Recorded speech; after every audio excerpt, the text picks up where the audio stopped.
কিনা বলে? ছোট ছোট বই নিয়ে বন্ধু শায়েখদের লেখা বের হয়ে গেছে, মা বোনদের ইজ্জত নষ্ট করতেছে, মা বোনদের ঈমানকে নষ্ট করতেছে। নবীজিকে ছোট করে করে যত নিম্ন শব্দ ইউজ করা যায়, এটা হলো নবীর সাথে বেয়াদবি বন্ধু। নবীকে ভালোবাসা করো, নবীর ইজ্জতের চাদর ধরে টান দেওয়া কুফরি। যিনি নবীর ইজ্জতের চাদর ধরে টান দিবে, নবীর শানে আঘাত করবে, তিনি আর মুসলমান থাকে না। জোরে জোরে বলুন না ঠিক না বেঠি, আর জোরে বলুন না ঠিক না বেঠি। বন্ধু হৃদয় খুলে শোনো, এবার কি করলেন? তিনি ঘুরছে আর মানুষের কাছে বলে বলে বেড়াচ্ছে, নবী মুহাম্মদ কিছুই জানতো না, আমি যেইটুকু লিখে দিতাম শুধু সেইটুকুই জানতো। বন্ধু বলতে বলতে বলতে বলতে তার সীমানা ক্লোজ হয়ে গেল। সীমানা যখন ক্লোজিং হয়ে গেল, এবার তিনি ইন্তেকাল করলো। ইন্তেকাল করার পরে বন্ধু খ্রিস্টানরা কিন্তু মরার পরে দামি কাঠ দিয়ে কিন্তু কফিন বানানো হয়, কফিন বানিয়ে মাটিতে তাদেরকে দাফন করা হয়। তখন তাকে দাফন করা হলো। দাফন করার পরে তার আপন স্বজনেরা চলে গেল। পরের দিন তাকে দেখতে আসলো যে তার কবরের মধ্যে কেমন আছে দেখার জন্য যখন চলে গেল, যাইয়া দেখে মজার খবর, ওই মাটি, ওই খ্রিস্টানের লাশটা মাটির বাইরে ফেলে রেখেছে। আলহামদুলিল্লাহ, জোরে জোরে বলুন আলহামদুলিল্লাহ। বন্ধু তার মর্যাদা কত ছিল রে, নবীজির উহিলে হাদিস কিন্তু বুখারী শরীফের আমার বানানো কোনো বাংলা বই থেকে নয় বন্ধু।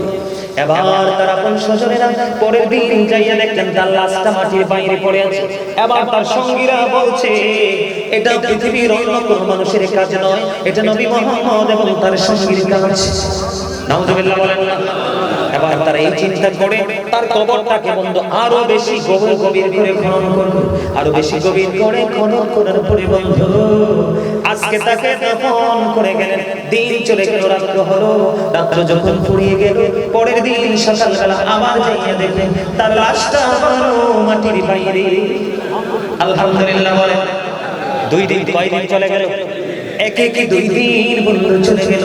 দ্বিতীয় দিন চলে যাওয়ার পরে বন্ধু তৃতীয় দিন, ওই গতকালকের মতো আজকেও তারা মন্তব্য শুরু করলো।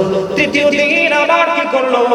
আর অনেক বেশি কবরটাকে গভীর করে খনন করলো। খনন করার পরে পরে বন্ধু তার লাশটাকে কবরের মধ্যে রেখে ঘরে চলে গেল। তৃতীয় দিন এসে দেখে তার লাশটা আবারও মাটির বাইরে পড়ে আছে।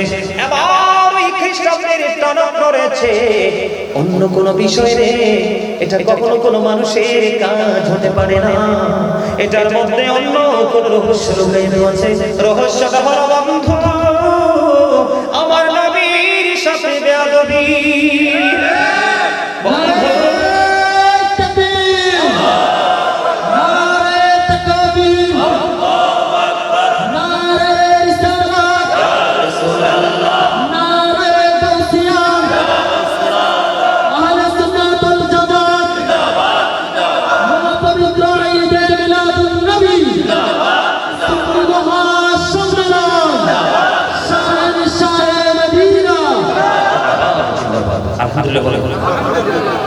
একে একে 3 দিন থেকে কবরে দাফন করা হলো, মাটি গ্রহণ করলো না।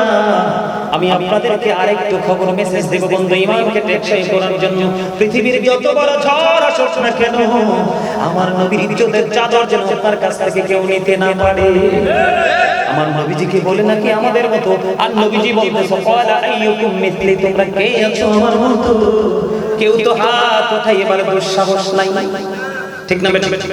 আর জোরে কয় না, নবীজি আমাদের মতো না। 1969 সালে নীলার মস্টাং $50 লক্ষ কোটি ব্যয় করে চাঁদের দেশে গেল 2 বন্ধু নিয়ে, বিন্দু পরিমাণ ভালো গুণা নিয়ে ফিরে আসলো। পৃথিবীর ওলি বাজার মানুষ তোমরা শুনে রেখো, গবেষক অ্যাস্ট্রোনমার গবেষণা করে বের করেছে পৃথিবী থেকে চাঁদ মাত্র 1,40,000 মাইল দূরে। আপনারা আমার প্রাণের নবী ইশারা করতে দেরি রে, চাঁদটা 2টা টুকরা হইতে দেরি হয় না। হযরত আলী রাদিয়াল্লাহু তাআলা তিনি বললেন, বন্ধু আমি একদিন মক্কায় নবীজির সঙ্গী হলাম, সফর হলাম, সঙ্গী যখন হলাম সফর করতে শুরু করলাম।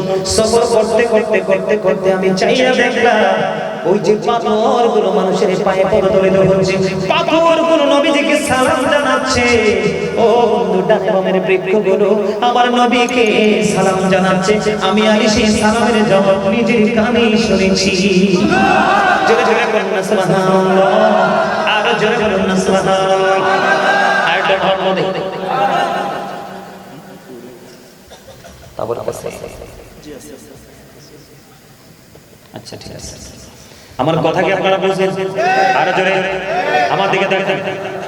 আমি আপনাদেরকে বলে বলি 557 সনের খবর, 557 খ্রিস্টাব্দে যে ঘটনা ঘটলো, আমি আপনাদেরকে আরেকটা গুরুত্বপূর্ণ মেসেজ দিচ্ছি। নবীর প্রেমিকেরা ঈমানকে মজবুত করার জন্য আল্লাহর হাবিবের সাথে বেয়াদবি করলে অ্যাকশন নেই কে? আরো জোরে বল না। বন্ধুরে আমার,